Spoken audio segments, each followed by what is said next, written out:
Leo Februari 12, 2026, Wanachadema kwa mara ya kwanza kwenye mwaka huu tumeingizwa kwenye majaribu. Tumechokozwa. Mwenyekiti wetu afya yake wananchi wote wanaijua. Dunia yote inafahamu. Ni mtu aliyekuwa anakwenda kupata body check up kila mwezi nje ya nchi.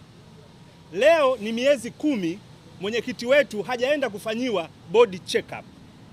Katika hali kama hiyo bado ananyimwa haki yake ya kula chakula. Mtu aliyepigwa risasi 17 mwilini mwake, hali yake ni mbaya, kwa kwenda kufanyiwa body check up kila mwezi anashindishwa na njaa.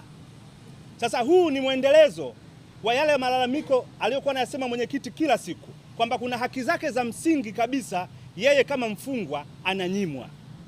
Lakini kilichotushangaza leo, hata jaji alivyotoa muda mwenyekiti atafutiwe chakula, jeshi limekataa kumpatia chakula, limedharau amri ya mahakama. Sasa jaji anasema kulinda haki ya mfungwa ameona airishe kesi, lakini asisahau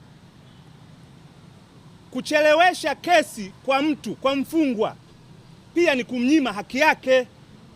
Haki ukiichelewesha ni haki unayoinyima kwa huyo mfungwa. Kwa hiyo jaji anaposema kwamba tumeangalia tuairishe kesi kwa sababu ana haki ya kula, majaji hawa wanaongozwa na Ndunguru wanapaswa kujua kesi hii ambayo ni ya mchongo, dunia nzima inajua. Kuichelewesha ni kumnyima haki Tundu Lissu na kutunyima Wanachadema haki ya kuongozwa na mwenyekiti wetu ambaye tumemchagua aongoze mapambano haya. Jambo la pili, hii kesi ni ya Tundu Lissu dhidi ya jamhuri. Jamhuri ni mimi, wewe, kila mtu hapa. Kesi hii kweli na maslahi na jamhuri? Ushahidi huu wanaoleta hawa watu ni kweli hawa wanatuwakilisha sisi jamhuri? Tunamtaka DPP hii kesi ifutwe. Haina maslahi na sisi wa Tanzania. Haina maslahi na Jamhuri ya Muungano wa Tanzania. Watanzania tunajua, hata samaki chini ya maji wanajua. Kesi hii ya kisiasa, kesi hii ya mchongo ilitengenezwa ili Lissu asishiriki uchaguzi. Uchaguzi umeisha, wameshajichangaza. Lissu anapaswa kuwa uraiani, tuendeleze mapambano. Wananchi waamue nchi yao iongozwe na nani, kama ni na Chadema ama Chama cha Mapinduzi. La mwisho, tunataka kesi hii iende ionyeshwe live ili Watanzania wamuone mhaini wao huyu na waone hawa mashahidi wanaoleta ushahidi wao kuhusu huu uhaini. Mwanasheria, mimi kuna kitu nashangaa na ninaulizwa huko. Ushahidi ulikataliwa mahakamani. Tundu Lissu anashtakiwa kwa kufanya ile press conference na ule ushahidi wa video uliletwa mahakamani. Ushahidi umekataliwa mahakamani. Kuna kesi hapo? Mimi nimeiba mbuzi, wewe umenipeleka mahakamani kwamba alienda kaiba mbuzi, ngozi hii nimeikuta kwake. Mahakama imeikataa hiyo ngozi. Kesi ipo hapo? Asante.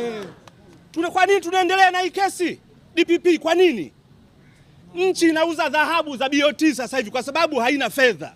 Lakini tunatumia fedha, Ndunguru anatokea Iringa, majaji wengine wanatokea mikoani. Tunawalipa fedha za jamhuri kuwaleta hapa, kula, kulala, usafiri. Hizi pesa ni za umma. Kwa nini tunauza dhahabu? Maana yake nchi haina pesa. Kwa nini tusiokoe hizi pesa za walala hoi kwa kufuta kesi za mchongo kama hizi? Sana mwenyekiti. DPP, tusikilize. Wanachadema mmetuchokoza na tusije kulaumiana. Hii hatutakubali na tutapambana mpaka kesi hii kieleweke.